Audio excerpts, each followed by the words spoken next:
disons aujourd'hui qu'Israël est un peuple noir. Et ça choque parce qu'il y a un peuple qui existe aujourd'hui. En Israël. Sur un territoire appelé Israël. Israël et qui n'est pas noir. Et qui n'est pas noir. Voilà. Et donc ça peut paraître scandaleux, mais nous voulons partir sur la base des Saintes Écritures parce que si Dieu a parlé de son peuple dans les Écritures, il a dû identifier ce peuple-là. Ça c'est terrible. Dieu est en train de nous prévenir qu'il y a un peuple qui allait se substituer au peuple élu. Et qui allaient se faire passer pour des juifs et qui ne seraient pas des juifs.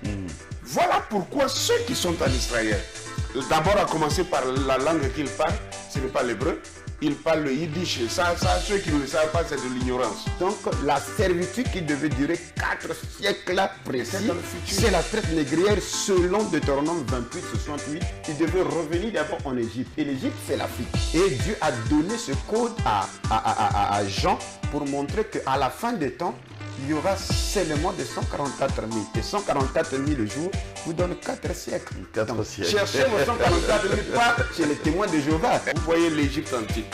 L'Égypte antique, c'est prouvé aujourd'hui. Ce n'est plus un secret pour quelqu'un que l'Égypte antique était nègre. Et si Pharaon n'a pas pu reconnaître que cet enfant-là était un enfant hébreu, alors que les pharaons étaient noirs, si les Hébreux étaient blancs, comment un enfant blanc pouvait-il se cacher dans la maison de Pharaon alors que Pharaon cherchait à tuer tous les petits garçons blancs? Non, les Égyptiens se considèrent 1000 ans avant les Hébreux. Les Hébreux sont venus apprendre la circoncision en Égypte. C'est 1000 ans avant qu'Abraham n'arrive en Égypte. Un blanc, même malade, ne peut pas devenir noir. S'il était né parmi les loubas ici, Jésus serait un louba, mais quand même Dieu dans un corps de louba. Oui. Donc Jésus est né parmi les Hébreux. Okay. Et si les Hébreux sont noirs, Jésus est né parmi les Hébreux en tant que noir. Et quand le Seigneur Jésus-Christ vient, les Édomites se sont liés à Rome. Voilà pourquoi Rome a établi les Édomites comme étant des chefs, des gouverneurs des Juifs. D'où le roi Hérode, la majorité des sacrificateurs, les dirigeants, les Sadducéens, en majorité, ils n'étaient pas juifs de naissance. Voilà pourquoi le Seigneur ne reconnaissait pas en Hérode comme étant un roi d'Israël. Il l'appelait le renard.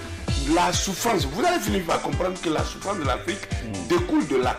Et maintenant, la solution, ce n'est pas avec les politiciens. Voilà pourquoi les politiques se sont battus. Ils ont fait tout ce qu'ils pouvaient. Mais ils n'y arrivent pas.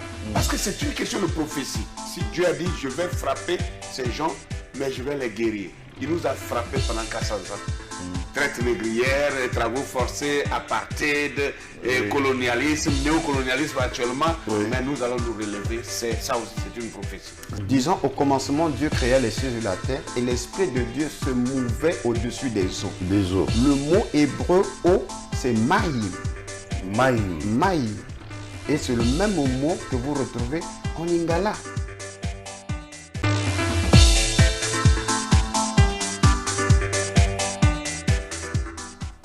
Mesdames, Messieurs, bienvenue. Alors aujourd'hui, j'ai un grand plaisir de recevoir des personnes qui vont nous parler de quelque chose de très très important. La chose, au fait, c'est une chose qu'on ignore concernant justement les Juifs, les Hébreux. Et le saviez-vous que les Juifs étaient des Noirs? Est-ce que vous le saviez? Enfin, on va essayer d'en parler aujourd'hui avec nos invités qui ont accepté notre invitation. Il s'agit bien sûr du docteur Aké Dieudonné. Bienvenue. Merci, bonjour. Bonjour, et nous avons aussi le docteur King Fortuné, avec qui on a parlé d'ailleurs depuis très très longtemps. On préparait cette émission. Bienvenue. Merci. Voilà, alors je m'en vais directement, je pose la première question parce que c'est vraiment cette question-là qui va nous aider justement à avancer. Hein. Vous allez essayer de répondre tout le temps à deux. Je commence par docteur Aké.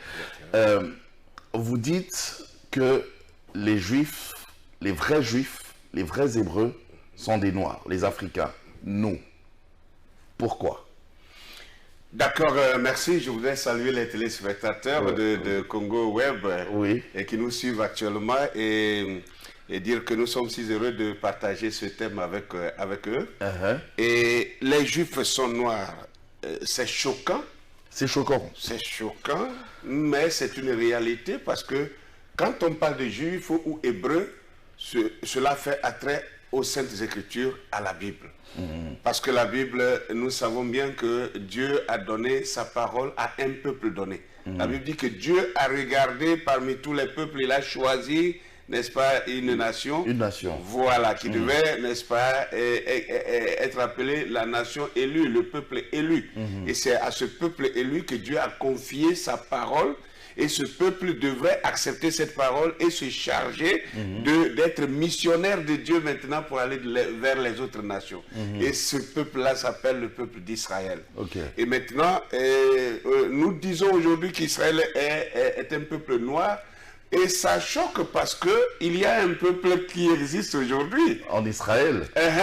Sur un territoire appelé Israël. Israël et qui n'est pas noir. Et qui n'est pas noir. Voilà. Et donc ça peut paraître scandaleux, mais nous voulons partir sur la base des Saintes Écritures parce que si Dieu a parlé de son peuple dans les Écritures, il a dû identifier ce peuple-là. Il a dû identifier ce peuple-là. Que dit les Saintes Écritures? Parce que je rappelle ici que vous êtes chrétien.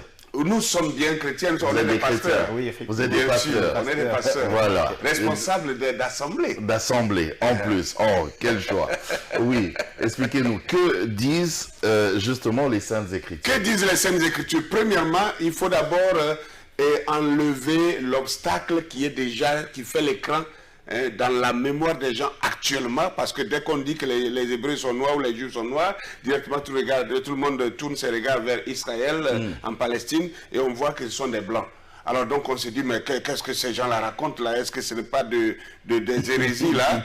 Alors nous allons voir dans Apocalypse chapitre 2, le verset 9, Apocalypse 2, verset 9, qui nous dit quelque chose de très clair et de très précis. La Bible dit là-bas que je connais ta tribulation. Laissez-moi lire ça rapidement.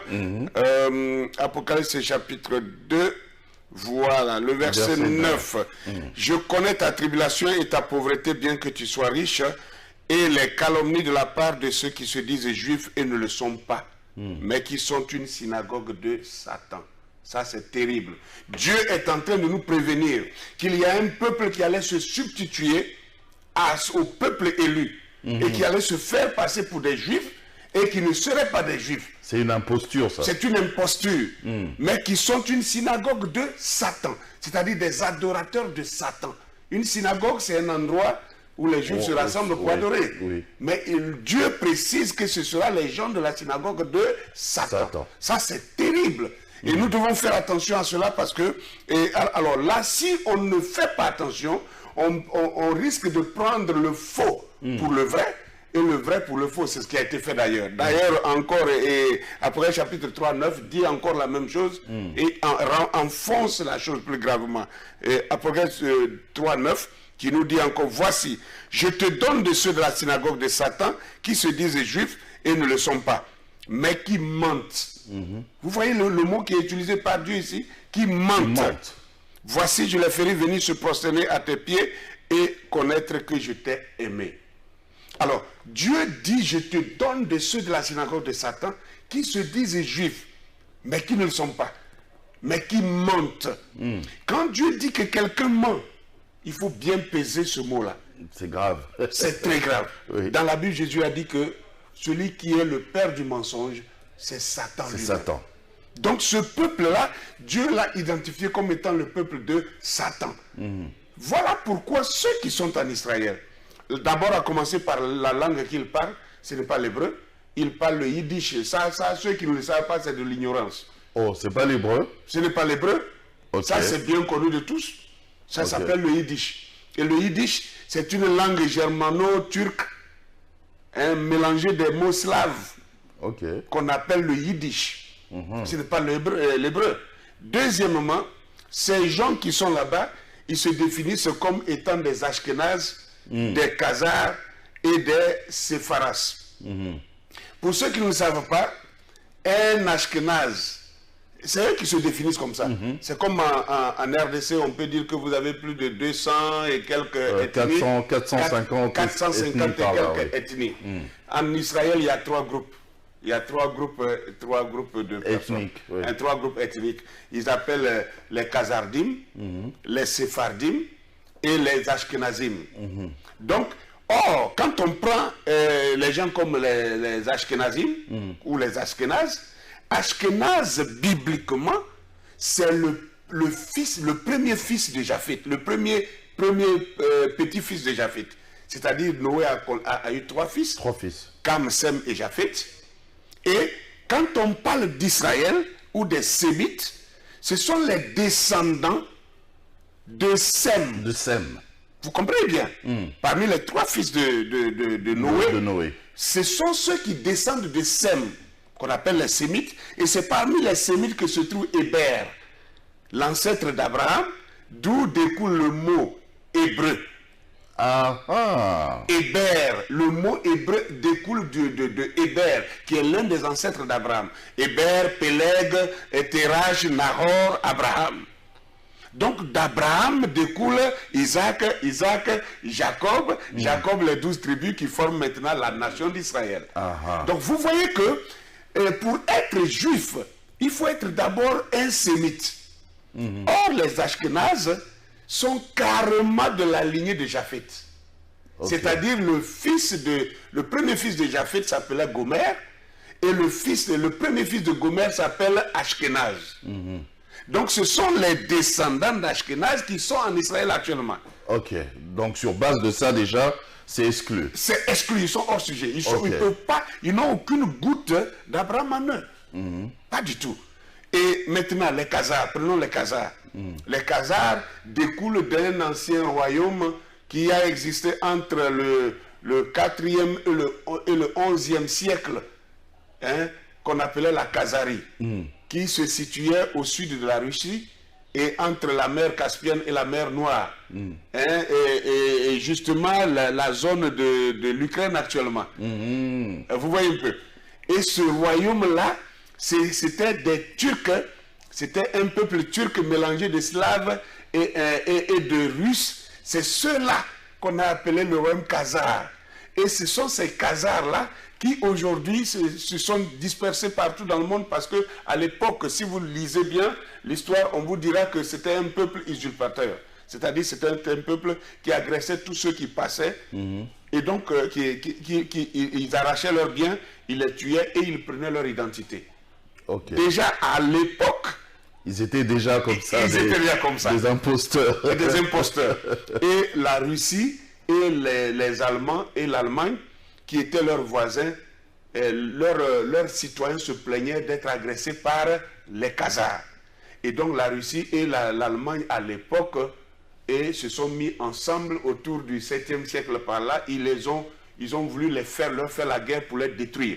Et ils ont fini par leur dire, soit vous choisissez, parce que vous êtes païens, ils étaient païens, ils tuaient leurs enfants, ils immolaient leurs enfants au feu, et tout ça, ils faisaient des sacrifices incroyables. La pornographie, c'est pas aujourd'hui que ça date pas d'aujourd'hui. Et donc, la Russie et l'Allemagne leur ont imposé, il y a 3 religions. Il y a le judaïsme, il y a le christianisme, et puis il y a l'islam qui venait de naître aussi. Parce que nous sommes ici maintenant au 7e siècle. N'est-ce pas? On leur a dit, vous choisissez une de ces religions, ou alors on vous massacre. Et ils ont choisi le judaïsme. Et en choisissant le judaïsme, ils ont trouvé que les pratiques du judaïsme étaient un peu proches de ce qu'ils connaissaient avant. Et c'est ça qu'ils ont choisi le document, ce qu'on appelle le Talmud babylonien. Et dans le Talmud babylonien, ils ont développé maintenant les kabbales et tout ça aujourd'hui qu'on sait. Voyez-vous? On va en parler. Alors, je pose quand même la même question au docteur King. Allez, essayez de nous éclairer encore plus, de creuser encore plus, parce que le docteur Ake est parti déjà sur base de ce texte d'Apocalypse. Et il nous a même parlé des enfants de Noé. Il a même évoqué les 12 tribus d'Israël. Mais tout ça ne montre pas que le juif est noir. Voilà, tout ça ne montre pas que le juif est noir. Ok, ben, je crois que c'est une situation, une question très, très complexe. Et puis, il faut avoir plus du temps pour développer. Mais je pense que nous sommes ici pour donner quelques briefs. Premièrement, je vais prendre la notion de la numérologie.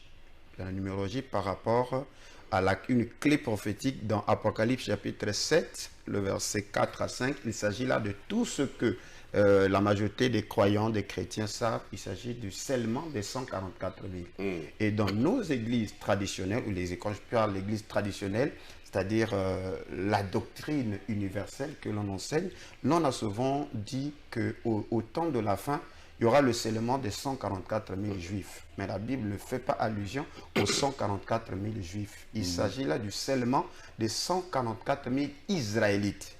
Parce que les juifs, comme le docteur Ake vient de démontrer, c'était la constitution de deux tribus, c'est-à-dire la tribu de Juda et la tribu de Benjamin, ensuite avec quelques Lévites. Parce qu'après la mort de Salomon, il y a eu schisme. Il y a eu la... Parce que là encore, vous venez de nous éclairer sur quelque chose, parce que nos amis des témoins des Jéhovah nous parlent justement des 144 000 élus. Alors qu'ils sont plus des millions. Alors, ça, c'est un autre débat. Oui. Donc, il s'agit là Merci, docteur. des 144 000 personnes scellées de toutes les 12 tribus de la maison d'Israël. Donc la reconstitution d'Israël comme étant les élus ou les prémices qui sont rachetés ici, ils sont 144 000 Israélites. Mais lorsque l'on étudie en matière de nombre, 144 000 pris sur le principe des jours, selon le livre de Daniel, le livre de l'Apocalypse, une année est égale à un temps. Ou un temps de temps est la moitié d'un temps. Donc une année égale à un temps. Donc lorsque nous prenons 144 000 jours, donc ce nombre 144 000 jours, divisé par un temps, c'est-à-dire 360 jours, ça nous donne 400 ans. OK? Donc dans le code 144 000, nous avons un chiffre prophétique de 400 ans. 400 ans. Alors, 400 ans est en rapport avec le châtiment des Hébreux.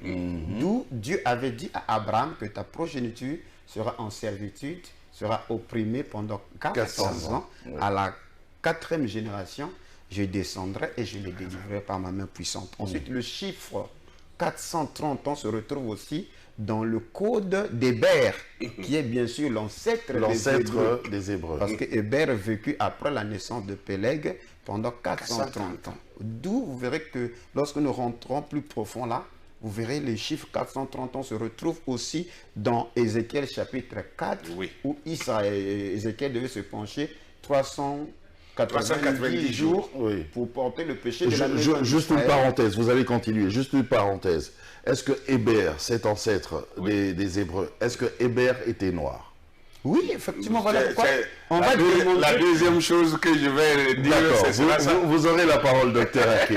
Et donc, Ézéchiel s'est penché 390 jours pour porter le péché de la maison d'Israël et 40 jours pour porter le péché de la maison de Juda. 390 plus 40, ça donne 430. Or, lorsque nous voyons le peuple qui a subi la servitude qui a duré près de 4 siècles, il s'agit bien du peuple africain ou du peuple noir qui ont été déportés à partir de l'Afrique pour être acheminés vers les Caraïbes, vers les Indes. Donc là, vous comptez déjà à partir de la traite des Noirs, quand la traite des Noirs a commencé. Pourquoi nous avions... Ça fait exactement 430 ans. 400 ans. Le châtiment de 4 siècles est un châtiment réservé qu'à Israël. Donc le peuple qui subit ce châtiment-là, assurément c'est Israël. Parce que selon quelqu'un va dire c'est juste une coïncidence. Il faut maintenant rattacher ces prophéties-là par rapport à ceux-là qu'on appelle les Juifs. Sinon, il faut commencer par régner la Bible. Pourquoi nous avions atterri là? Parce que selon Lévitique 26, le verset 18... Parce que ceux qu'on appelle Juifs, aujourd'hui... n'ont pas subi la servitude. Ceux qui sont en Israël actuel, là... Est-ce qu'ils ont été esclaves? Ils n'ont pas été esclaves. Ok. Enfin, bon, du moins... Qu'on nous donne une seule preuve. Moi, je veux une seule preuve. Mais ils ont été esclaves en Égypte, non? Oh, ça, c'est un autre débat. C'est un autre débat, on va y arriver. Mais nous sommes en train ici, parce que l'événement des 144 000, ou le scellement de 144 000, c'est un événement futur. C'est dans l'Apocalypse qui annonce les choses qui doivent arriver. OK? Et dans ces choses qui doivent arriver, dans le chiffre 144 000, il y a 400 ans. Ok? Donc s'il faut trouver le peuple des 144 000, c'est le peuple qui subit 400 ans de servitude. Pourquoi 400 ans de servitude? Donc 4 siècles. Okay. Parce que selon Lévitique 26, le verset 18, quand Israël pécherait, Dieu devait les punir 7 fois. Et au verset 33 jusqu'au verset 34, il est dit, je vous disperserai parmi les nations, je vous arracherai de vos terres. Et dans Deutéronome 28, le verset 68, là, dans Deutéronome, il faudrait que les téléspectateurs prennent leurs notes, qu'ils étudient, qu'ils lisent calmement ce chapitre, comme dit mon frère ici. Il faut le lire avec les yeux décolonisés. Il s'agit là des châtiments. J'aime bien ce terme. Des châtiments qui devaient toucher Israël en cas de désobéissance. Et le dernier châtiment, il est dit, et l'Éternel te ramènera sur des navires en Égypte, et tu feras ce chemin dont je t'avais dit, tu ne le verras plus. Oui. Là, vous vous offrirez en vente à vos ennemis comme esclaves, comme servantes. Donc, voyez-vous que là... Oui, alors, je vais revenir sur cette question de Hébert, l'ancêtre, parce qu'on doit en savoir plus. Oui. Pourquoi vous avez rejeté carrément cette question? Vous m'avez dit, ça c'est un autre débat, mais nous savons dans la Bible que vraiment les enfants d'Israël étaient esclaves en Égypte. Non, ils n'ont pas fait 400 ans d'esclavage. Ils ont séjourné 210 ans. Parce que la Bible, les versions que nous avions aujourd'hui... Mais ils étaient quand même esclaves. Non, ils ont été opprimés. Par exemple, nous sommes encore sous l'esclavage à ciel ouvert. Parce que nous sommes encore des colonies. Donc les Israélites ont séjourné pendant 210 ans en Égypte. Et la vraie traduction dans le Talmud, pardon, dans le Tanakh, et aussi dans la Septante, la Bible des Samaritains, il est dit que le séjour d'Israël dans le pays d'Égypte et dans le pays de Canaan fut de 430 ans. Donc les 430 ans vont depuis Abraham jusqu'à la promulgation de la loi. Et c'est ce que Paul dit. Donc la servitude qui devait durer 4 siècles précis, c'est la traite négrière selon Deutéronome 28, 68. Il devait revenir d'abord en Égypte. Et l'Égypte, c'est l'Afrique. C'est à partir de l'Afrique qui devait être vendu. Parce que le mot Mitzraïm, c'est aussi servitude. Parce qu'il ne s'agit pas de l'Égypte à l'origine. L'Égypte, ce sont les Grecs qui ont amené ça au 3e siècle avant Jésus-Christ. Donc il s'agit là du mot Mitzraïm qui veut aussi dire servitude. Donc il devait subir une servitude accrue selon la prophétie que l'Éternel a donnée à Abraham et aussi le nombre d'Hébert, c'est qu'il devait subir cela. Et Dieu a donné ce code à Jean pour montrer qu'à la fin des temps, il y aura seulement de 144 000. Et 144 000 jours vous donnent 4 siècles. 4 siècles. Cherchez vos 144 000, pas chez les témoins de Jéhovah. Cherchez-les parmi ceux-là qui ont subi la servitude de 4 siècles.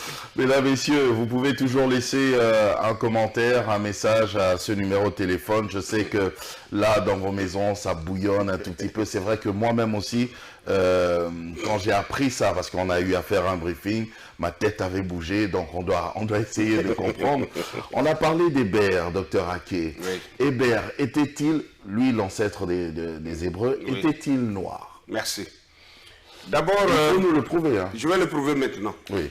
D'abord, je commence par vous dire, pour que vous puissiez bien comprendre, que tous les téléspectateurs puissent comprendre ce que nous sommes en train de dire, il faut que nous passions aussi sur la réalité. Vous voyez l'Égypte antique. L'Égypte antique, c'est prouvé aujourd'hui, ce n'est plus un secret pour quelqu'un que l'Égypte antique était nègre.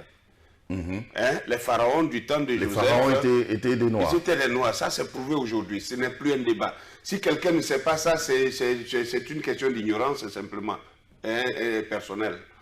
Sinon, c'est tous les pharaons? Tous les pharaons étaient noirs.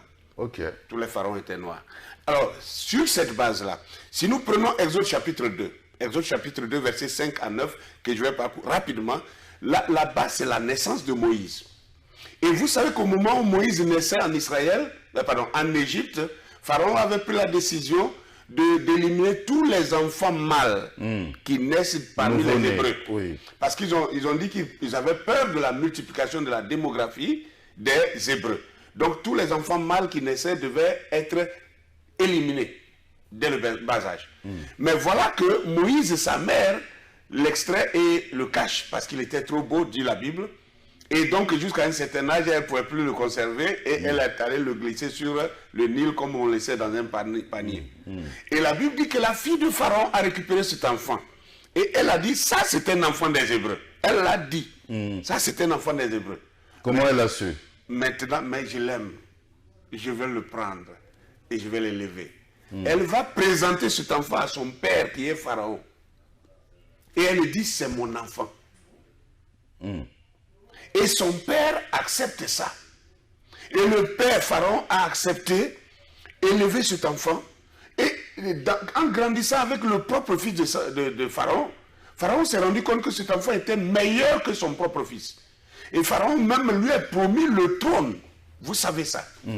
Mais de vous à moi, vous savez bien que le trône de Pharaon, c'est comme les royautés africaines. Ne peut monter au trône que celui qui a le sang royal. On ne donne pas le trône à n'importe qui. À n'importe qui. Merci. Donc, ça veut dire que si Pharaon n'a pas pu reconnaître que cet enfant-là était un enfant hébreu, alors que les pharaons étaient noirs, si les Hébreux étaient blancs, comment un enfant blanc pouvait-il se cacher dans la maison de Pharaon, alors que Pharaon cherchait à tuer tous les petits garçons blancs? Mais il n'avait pas vu que ce garçon mâle était circoncis. Ce n'est pas une... D'abord, laissez... D'abord C'était un des signes. Un Égyptien aussi pouvait le faire. Les Égyptiens aussi étaient circoncis. Non, les Égyptiens se considèrent 1000 ans avant les Hébreux. Les Hébreux sont venus apprendre la circoncision en Égypte, s'il vous plaît. Ça aussi, c'est des informations que les gens ne savent pas.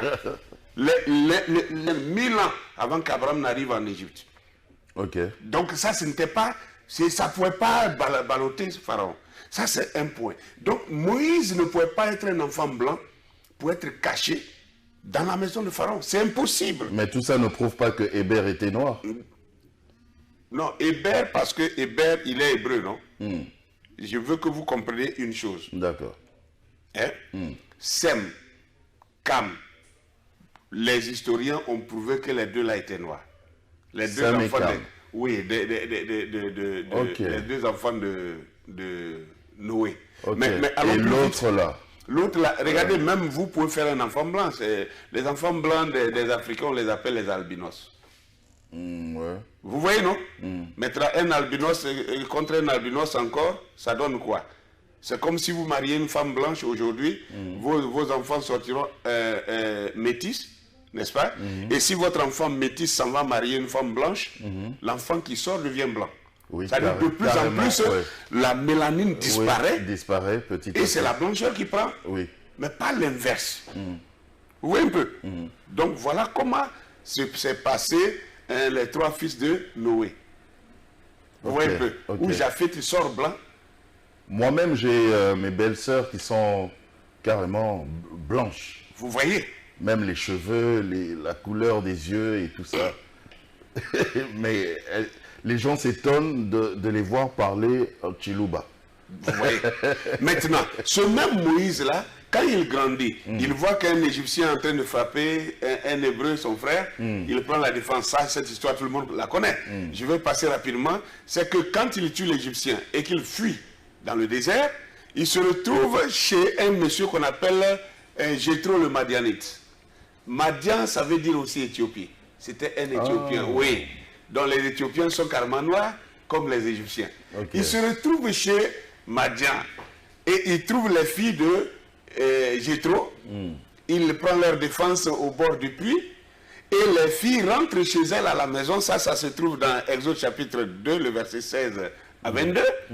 Et leur père dit, mais les filles, vous êtes vite rentrées tôt aujourd'hui là, qu'est-ce qui s'est passé? Elles répondent ceci: un Égyptien nous a délivrés de la main des bergers. Et même il nous a puisé de l'eau et a fait boire le troupeau. Un Égyptien. C'est-à-dire, Moïse même... Il n'y avait aucune différence. Vous voyez, non? Ok. Ça veut dire que Moïse et les Égyptiens, il n'y avait pas de différence. Moi, je viens de la Côte d'Ivoire, n'est-ce pas? Mais si je ne vous dis, si je ne parle pas, que je marche dans la rue comme ça, tout le monde me prendra pour un Quinois. Oui. pour un Congolais, parce que Oui. vous et moi, on a... Même moi, je ne savais pas que vous êtes ivoirien. Vous voyez, quand je vais parler, vous allez entendre mon accent. Le petit accent. Et Voilà, oui. Sinon que vous me prendrez pour un Congolais. Pourquoi? Parce que, mais si un Allemand arrive ici, est-ce qu'on peut confondre un Allemand avec un Chinois, avec un Congolais? Non. Déjà la peau, la couleur de peau fait la différence de loin. Voyez-vous? Alors, voilà des choses. Maintenant, tout le peuple d'Israël, quand Jacob est resté en Égypte, Jacob est venu trouver son fils qui était premier ministre en Égypte. Avec tous ses 12 fils, sont venus vivre en Égypte. Quand Jacob meurt en Égypte et que Joseph décide d'aller enterrer son père à Canaan, n'est-ce pas? Cette histoire se trouve dans Genèse 50. Genèse chapitre 50, versets 7 à 11.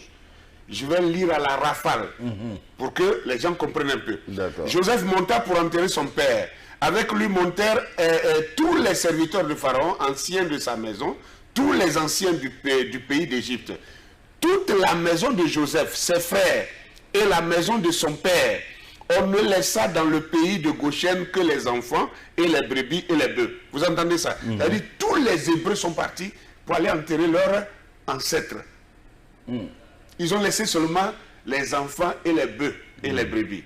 Et la Bible dit au verset 9, il y avait encore avec Joseph des chars et des cavaliers, en sorte que le cortège était très nombreux. Arrivé à l'ère d'Atad, qui est au-delà du Jourdain, ils firent entendre de grandes et profondes lamentations, et Joseph fut en l'honneur de son père un deuil de 7 jours. Les habitants du pays, c'est-à-dire à Canaan, quand ils sont arrivés à Canaan là-bas, ils ont commencé à pleurer, faire le deuil. Et la Bible dit, les habitants de Canaan furent témoins de ce deuil dans l'ère d'Atad, et ils dirent, voilà un grand deuil parmi les Égyptiens. C'est-à-dire tout Israël, tous les enfants d'Israël, ils quittent l'Égypte, ils reviennent à Canaan pour enterrer leur père, et on les confond aux Égyptiens. Ça veut dire tout le... Alors, si les Égyptiens sont noirs, et que toute la famille d'Israël... Tout le monde était confondu. Ils sont confondus. Attendez. Tout le monde était noir. Alors, ça ne s'arrête pas là. On peut toujours encore donner des preuves. Alors maintenant dans le Nouveau Testament, d'abord, avant d'arriver au Nouveau Testament, Job, vous savez que Job était un prophète, de la Bible. Job était un prophète de la Bible. Job de la Bible. Oui. Job de la Bible est un prophète de la Bible. Et en tant que prophète, il est quoi? Est-ce que c'était un Européen ou un Asiatique, c'est quoi? Job doit être un Hébreu.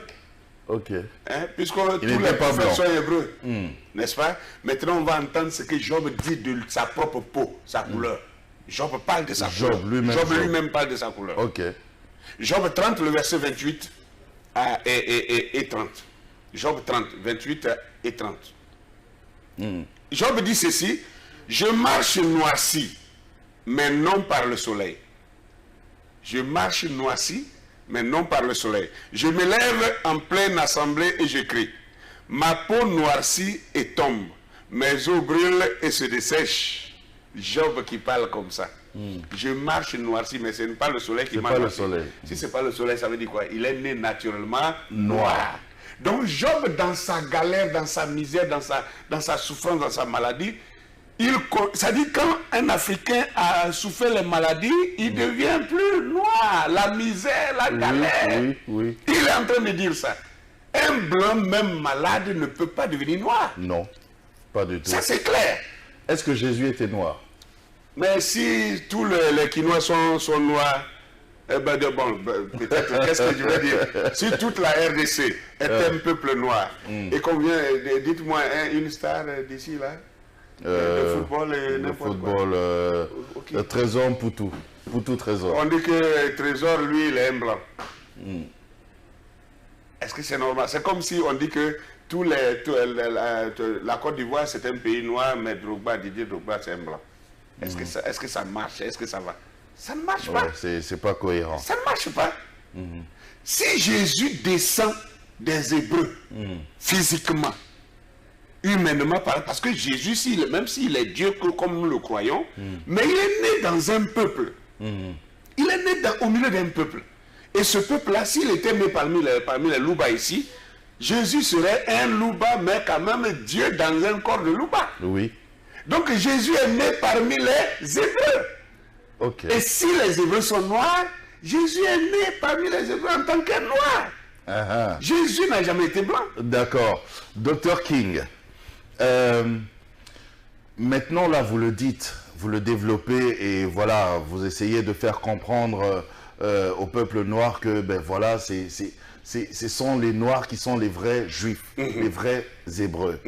Alors, qu'est-ce qui a fait que les valeurs changent, les identités changent? Aujourd'hui, les juifs, c'est d'autres personnes là qu'on connaît, qui sont en Israël, qui sont tout blancs, et les noirs, ben voilà, c'est nous, on est là comme ça. Ben, merci. Premièrement, il y a la prophétie ou le conflit entre Jacob et son frère Ésaü. Ces deux nations, depuis le sein de leur mère, ils étaient en guerre. Mais il a été annoncé que l'aîné sera assujetti par le plus petit, le cadet. Et la bénédiction a été donnée à Jacob. Et Ésaü s'est vu être privé de tout. Mais au moment où Jacob sera dans son état d'errance, alors Ésaü va se délivrer de son joug. Il va contre-attaquer. Ok? Raison pour laquelle nous avons montré que celui qui a reçu les promesses, les lois, le culte, l'adoption, c'est Jacob ou Israël. Et quand il pêche, il sera détruit, puni 7 fois. Et parmi ces punitions, le niveau suprême de la punition, c'est la déportation. Ésaïe 18 parle, le verset 1 à 7, parle de ce pays qui fait ombrage avec ses ailes, terre où retentit les cliquetis des armes, qui est au-delà des fleuves de l'Éthiopie, ce pays qui est coupé par des fleuves. Le verset 7 dit qu'en ce temps-là, des offrandes seront apportées par ce peuple vigoureux, nation puissante qui écrase tout et dont le pays est coupé par des fleuves. Donc là, nous sommes déjà dans la configuration de la zone des Grands Lacs, c'est-à-dire dans toute cette zone-là, le pays qui est coupé par des fleuves. Et Sophonie 3, le verset 10, Sophonie qui est un juif d'origine éthiopienne, parce que son père est éthiopien. On dit bien que Sophonie, fils de Couchi, ou fils d'un Éthiopien. Donc il connaissait bien cette zone géographique.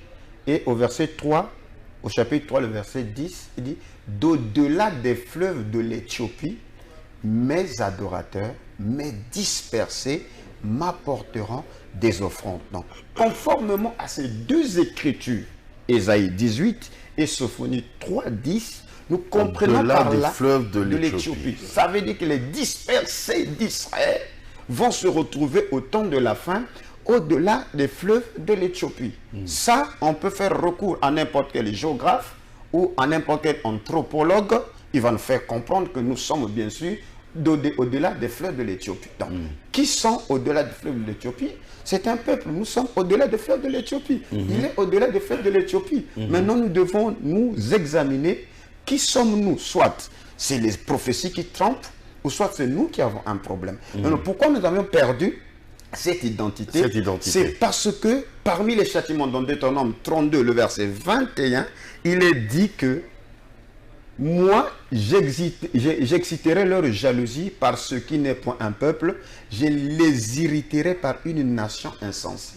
Donc, par la désobéissance, Dieu avait annoncé que il y aura un peuple de remplacement qui suscitera votre jalousie. Voilà le problème devant lequel nous nous retrouvons. Ensuite, au verset 36 de Deutéronome 32, il dit « Je ferai disparaître leur mémoire d'entre les hommes. » Donc la mémoire d'Israël disparaîtra parmi les hommes. Dans le psaume 83, il est dit « Voici tes ennemis s'agitent, ceux qui te haïssent lèvent la tête. Ils forment contre ton peuple des projets pleins de ruses et ils délibèrent contre ceux que tu protèges. Venez, disent-ils, exterminons-les du milieu des nations, qu'on ne se souvienne plus du nom d'Israël. Ils se concertent tous. d'un même cœur, ils font alliance contre toi, les tentes d'Édom et les Ismaélites, Moab et les Agaranites. Donc ils sont, voilà, Édom est à la tête de cette coalition. Parce que Édom, il est roux. Ok? Donc Édom est plus brun ou plus clair à la naissance que Jacob. Ok? Et Édom finira par se mélanger. Il se mélange toujours avec la lignée de Japheth pour chercher le secours afin de prendre la place de son frère Jacob, parce que prendre la place de son frère Jacob, c'est prendre la bénédiction. D'où vous verrez que lorsque Israël ou les tribus de Juda ont été déportées à Babylone, la terre est restée inoccupée, les Édomites sont venus pour s'établir sur cette terre-là. Ok? Et c'est au retour de la déportation que les Maccabées ont fait la guerre aux Édomites. Et après leur avoir vaincu, ils les ont contraints à se circoncire. Voilà comment les Édomites sont devenus juifs par religion. Et quand le Seigneur Jésus-Christ vient, les Édomites se sont liés à Rome. Voilà pourquoi Rome a établi les Édomites comme étant des chefs, des gouverneurs des Juifs. D'où le roi Hérode, la majorité des sacrificateurs, les dirigeants, les Sadducéens, en majorité, ils n'étaient pas juifs de naissance. Voilà pourquoi le Seigneur ne reconnaissait pas en Hérode comme étant un roi d'Israël. Il l'appelait le renard là. Ok? Il voit ces chefs-là, il dit que vous avez pour père le diable. Mais comment les enfants d'Abraham, le Seigneur les taxe des enfants du diable. Or, lui, il avait dit que j'ai aimé Jacob, j'ai haï Esau. Mais comment va-t-il appeler les enfants de Jacob les enfants du diable, alors que Jésus a dit que vous n'êtes pas d'Abraham? Donc ils ne reconnaissaient pas leur lien de sang avec Abraham. Parce que s'ils étaient pour Abraham, il allait le reconnaître. Donc en fait, il y a eu une usurpation. Il y a toute une guerre entre Édom et Jacob. Donc si on vous dit que moi c'est Jacob, le monde entier va bénir Jacob.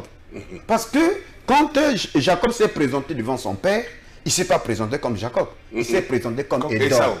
Et Isaac a béni Esau, alors que la bénédiction tombait sur Jacob. Rendez-vous compte que nous sommes Israël et vous bénissez un autre peuple qui n'est pas Israël. Mais la bénédiction, elle est effective. Ça va sur ce peuple-là.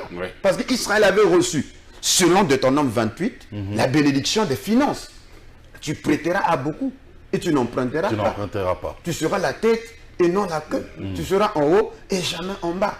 Et maintenant, si on vous a usurpé votre identité, alors, et vous donnez cette bénédiction-là aux autres, voilà pourquoi les Juifs de Wall Street contrôlent les finances, contrôlent le monde entier, parce que le monde les considère comme étant, eux, la lignée d'Abraham, alors que la lignée d'Abraham, après les châtiments, devait se retrouver en Afrique pour suivre la servitude qui devait durer 4 siècles, parce qu'il dit qu'ils seront ramenés, et je crois que le temps nous manque le temps nous manque sérieusement comment ils ont quitté Israël pour se retrouver en Afrique. C'est écrit dans les Saintes Écritures. En tout cas, alors j'aimerais que vous avez chacun 2 minutes. Parlez-nous brièvement comme ça de cette conférence qui sera organisée, la conférence qui a pour thème l'origine hébraïque des Africains subsahariens d'au-delà des fleuves de l'Éthiopie. D'ailleurs, le docteur King on a parlé un petit peu ici, là. Oui. D'accord, effectivement, c'est pour cela que je me suis déplacé. Sans donner tous les détails, sinon on ne pourra pas venir à la conférence. Ah oui, c'est bien sûr, effectivement.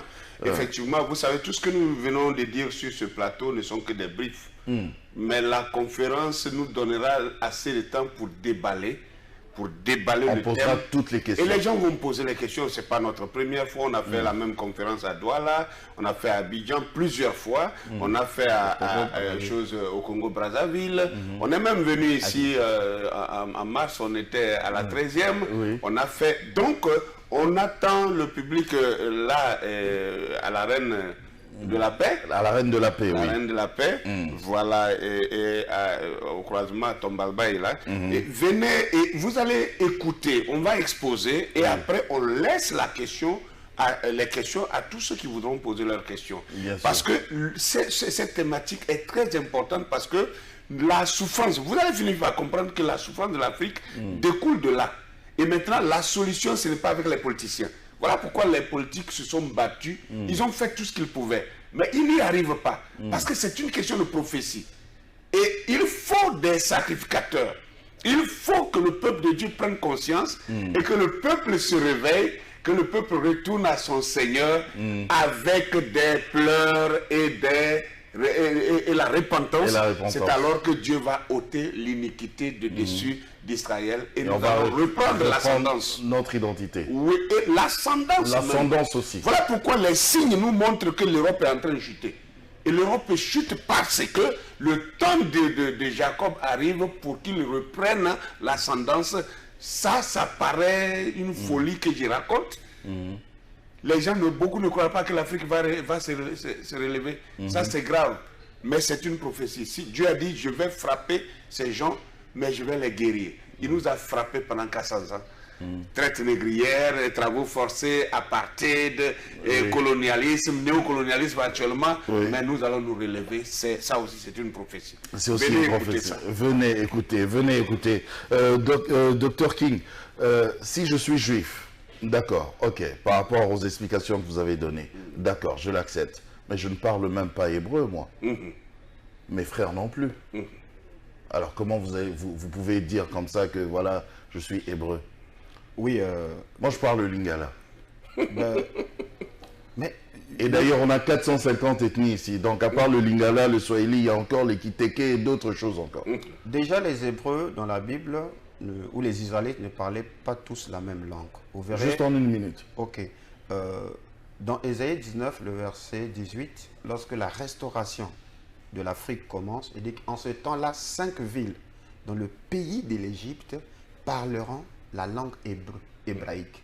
Donc, selon Dieu, l'hébreu se retrouvera au cœur de l'Afrique. Okay. Ce que vous êtes en train d'ignorer, c'est que l'hébreu s'est éclaté et une grande partie des mots se retrouvent dans le lingala, dans le kikongo, dans le swahili, dans le luba, etc.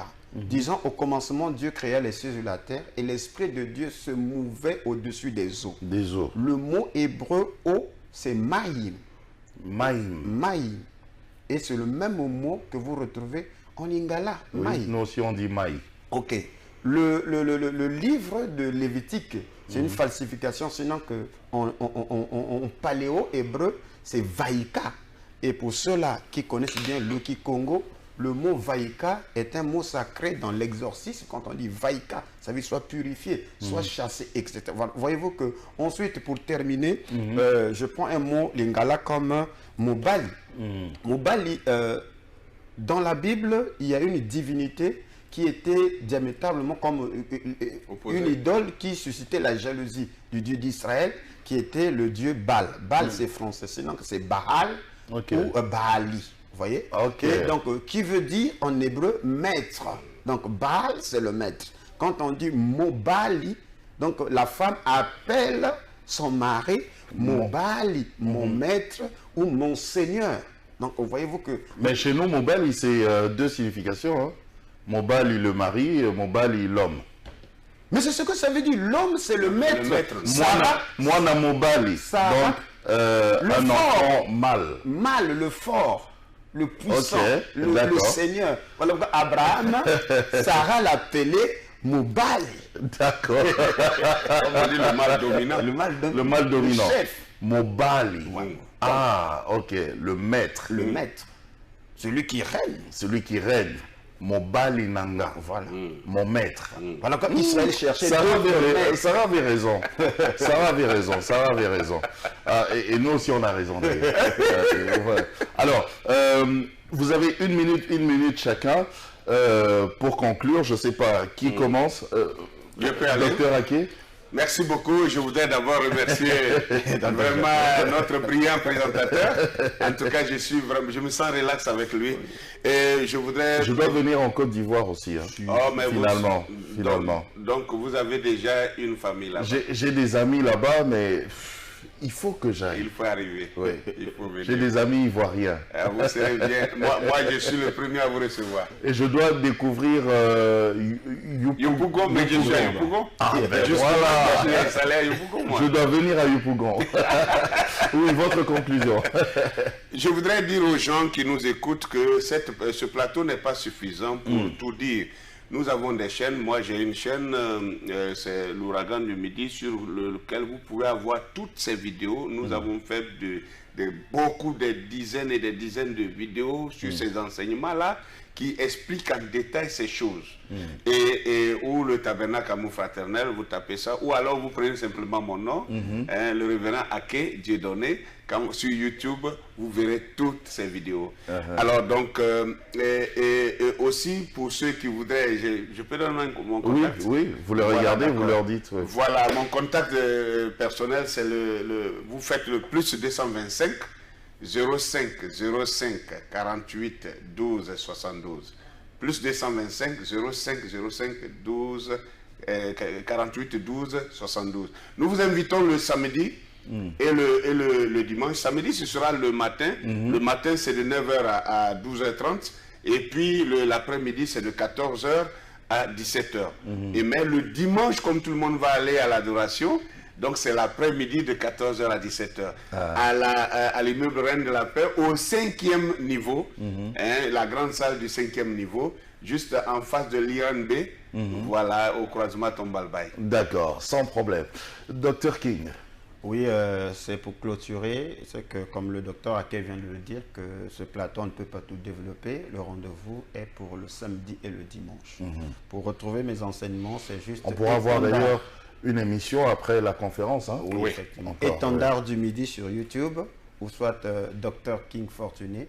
Vous allez voir toutes les conférences et les émissions que nous avons fait ensemble avec mon binôme ici. Alors, Israël se retrouve conformément à Ézéchiel 37, au-delà même de la mort, parce que c'est les ossements desséchés. Dans nos églises, on nous a dit que nous étions des ossements desséchés, etc. etc. Mais Ézéchiel n'a pas vu l'église, il avait vu le peuple d'Israël qui est rentré après la mort. Elle s'est déculturée, mais l'espoir est à venir, parce que la voix de la prophétie, il y aura un bruit qui va remuer ou rassembler les os, et après les nerfs, la peau et la chair. Donc ce que nous faisons ici, c'est peut-être la première étape qui rassemble les os et aussi les nerfs, parce que les nerfs, c'est le retour de la mémoire, voyez-vous, pour vous dire que vous ici, les habitants de la RDC, ceux qui sont à Kinshasa, je vous appelle mes frères israélites. Alors nous vous invitons de venir massivement, venir découvrir votre identité, parce que c'est lié à votre royauté. Parce que aussi longtemps que nous perdons notre identité, nous avions aussi perdu la royauté. Alors Jacob devient esclave en ce moment-là, et Édom commence à régner. Mais la mission, c'est de renverser la tendance. En tout cas, merci Dr King, merci Dr Ake. Donc si je comprends bien, en réalité, on ne devrait même pas avoir des conflits, des guerres entre nous en Afrique, parce que nous sommes un seul peuple. Pas du tout. Nous sommes des Hébreux, les vrais. Les vrais juifs. Oui. C'est pourquoi c'est important qu'on le comprenne. C'est ça qui va nous unir. Alors pourquoi on se bat? On se retrouve la prochaine fois. Vous avez des questions, laissez vos questions. Nous allons revenir ici pour rappeler le Dr Ake et le Dr King. Ils vont répondre à toutes vos questions et vos préoccupations. Je vous aime. Au revoir.